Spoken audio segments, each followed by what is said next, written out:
ध्यान दो बेटा, क्वेश्चन नंबर 3। क्वेश्चन कह रहा है if two equal codes of a circle. फिर से बात हो रही है एक सर्कल की, और कोड कितनी है? दो। सर्कल एक पर कोड दो। हाँ बेटा, बहुत नाइंसाफी है। ध्यान दो, इफ टू इक्वल कोड ऑफ ए सर्कल, एक सर्कल दो कोड, और कह रहा है intersect within the circle.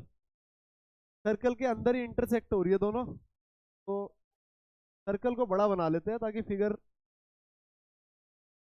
देखने में मजा आए। एक होगी कोड ये ए और बी, और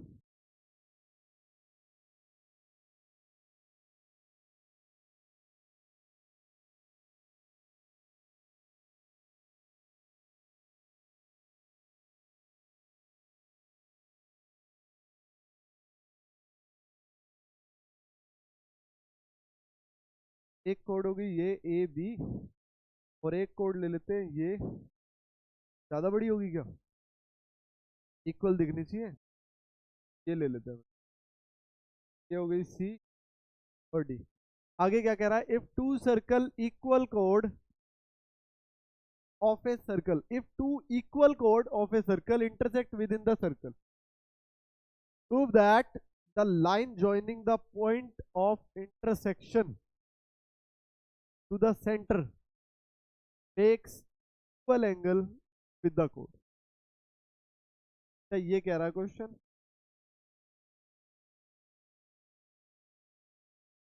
यहाँ पे एक पॉइंट है ओ। इफ टू इक्वल कोड of a circle intersect within the circle, intersect हो गई, इसे नाम दे देते हैं ई पॉइंट। इसके बाद क्या कह रहा है? प्रूव करना है आपको line joining the point of intersection to the centre. Line joining the point of intersection कहां बात हो रही है? नहीं, ई पॉइंट पे। फिर से सुनो, line joining the point of intersection, point of intersection की लाइन को ज्वाइन करेंगे। अब आगे पढ़ो, कहां से? सेंटर से। अगर हम इस लाइन को ज्वाइन करें तो कह रहा है makes equal angle with the code. तो यहां पे बनने वाले एंगल कहां पे? ये वाले या ये वाले? ध्यान दो, कह रहा है इफ टू इक्वल कोड of a circle intersect within the circle, prove that line joining the point of intersection, जहां पे लाइन ज्वाइन हो रही है पॉइंट ऑफ इंटरसेक्शन से, to the centre, take equal angle with the code, with the code, with the code. तो मतलब angle 1 और angle 2 equal prove करना। और अगर ऊपर वाले भी करने होते तो भी प्रोसीजर सेम था, क्योंकि अगर आपने इन दोनों ट्रायंगल को कॉन्ग्रुएंट प्रूव कर लिया तो चाहे ये इक्वल प्रूव करने हो या ये इक्वल प्रूव करने हो, दोनों सेम तरीके से हो जाएंगे। और लास्ट में हम क्या लिखेंगे? By CPCT. दोनों सेम सीपीसीटी से ही होंगे।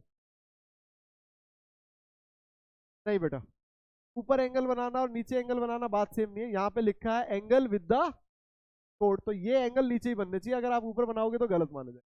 अगर ऊपर बनाना होगा तो वो लिखेगा विद द, इसके साथ, ये परपेंडिकुलर लाइन। ठीक है, तो बेटा सबसे पहले क्वेश्चन की स्टार्टिंग, और क्वेश्चन की बनती है रिस्पेक्ट। तो लिखो वी नो दैट, और आज थोड़ा धीरे बोल के लिखना, ठीक है? बोलना सबने धीरे बोलना, बाहर क्लास चल रही है, पिटाई होगी। वी नो दैट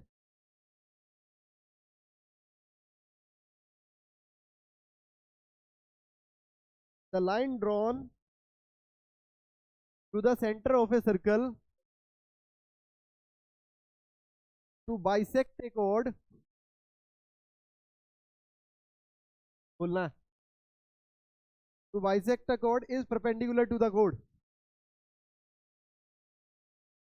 दोबारा बेटा, we know that the line drawn the centre of a circle, the line drawn through the center of a circle to bisect a chord is perpendicular to the chord। ये line लिखने के बाद बेटा अब इस line का मतलब क्या होता है, यहाँ पे नाम दे रहे हैं एक एम पॉइंट और यहाँ पे एन पॉइंट। आप बोलोगे कि ओ एम परपेंडिकुलर है, ठीक है,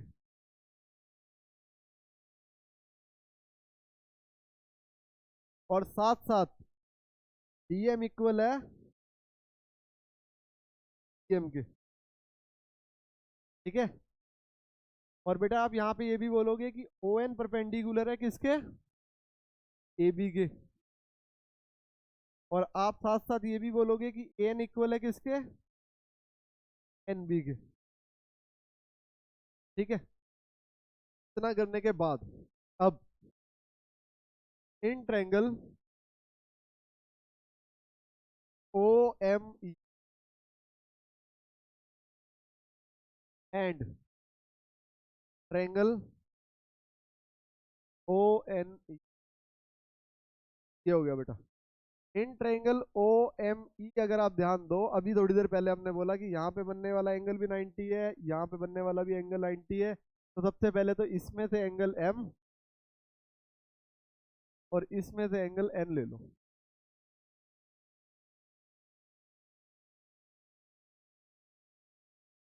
और बेटा ओ ई दोनों में है, ये कर लो कॉमन।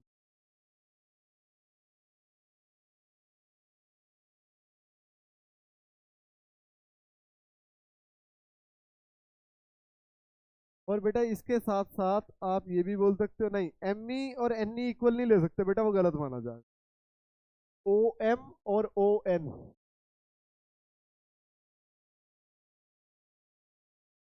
रीजन लिखोगे perpendicular distance between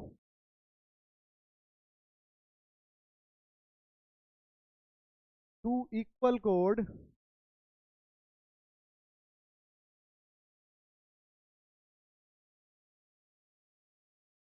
from the centre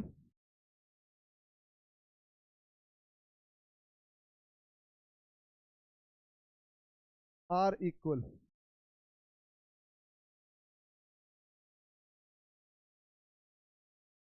perpendicular distance between two equal chord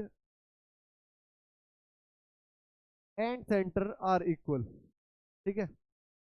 to equal कोड from the centre are equal, centre से दो परपेंडिकुलर के बीच में बनने वाला ये डिस्टेंस ओ एम और ओ एन इक्वल। बेटा triangle O M E congruent हो गया ट्रायंगल ओ एन ई के बाय,